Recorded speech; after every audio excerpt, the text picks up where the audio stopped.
Welcome back to Final Score Friday, sponsored by Oak Valley Custom Hardscapes, Blazer Heating, Air and Plumbing, and Central Atlantic Toyota. We thank you for staying with us for tonight's Final Score Friday, and a big thanks to the cheerleaders from Glen Allen, who will get to see highlights of their Jaguars in just a couple of minutes.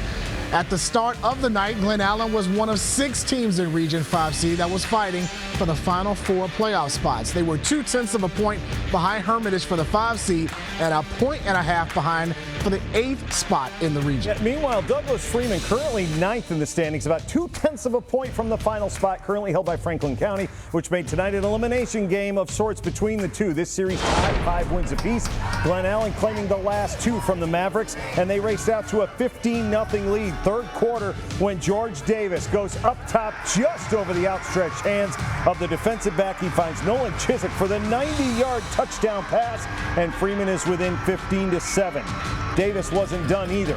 Later in the third, 49 yards, this time to Bobby Fishburne. They missed the 2-point conversion. The Jags still lead 15-13, but not for long because Jags have a bad snap on the punt. It rolls into the end zone.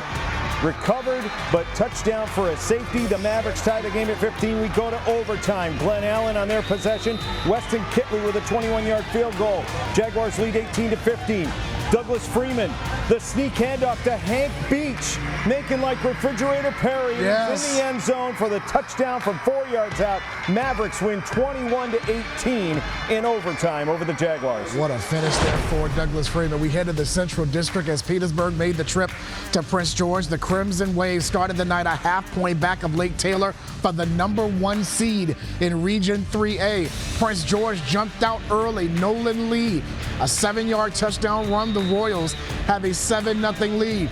Petersburg, they couldn't handle the punt snap. It's recovered by DeAndre Mitchell for the Royals, putting them up in really good positioning. Then Prince George gets a little creative, goes with the fake field goal. Here it comes. Cooper Hatton will find Will Bostic for the score. 14-0 Prince George. But Kamon Peebles finds Javari Mallory for a 61-yard touchdown. Petersburg trimmed the lead to 14-6. Wave come all the way back.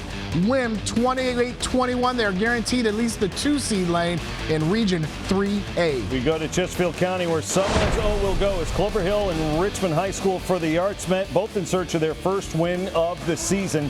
Bulldogs get on the board first with a DeMarcus Brown touchdown run. They get the 2-point conversion, and that makes it 8-0. Clover Hill would come all the way back. Donovan Mayfield would hit Trey Williams for a touchdown to get them to within 2. They go for the tie, but they could not make it work. RHSA knocks off Clover Hill on the road 14-12 tonight for their first win of the season.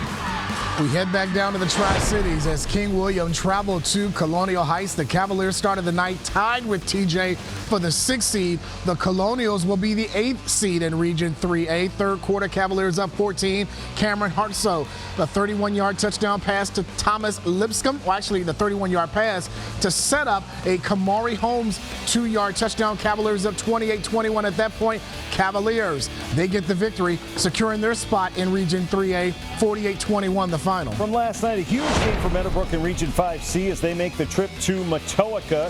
Second quarter, the Warriors with a 7-0 lead. Third down, 16-yard line, Stephen Ankiel to Joshua Beasley. Gets all the way down inside the 5, sets up a Joshua Beasley touchdown run, makes it 14-0 Matoaca. The Warriors come alive in the last game of the season as they knock off the Monarchs 33-12 the final. Still to come, we will wrap up the regular season as we close out Week 11 of Final Score Friday next.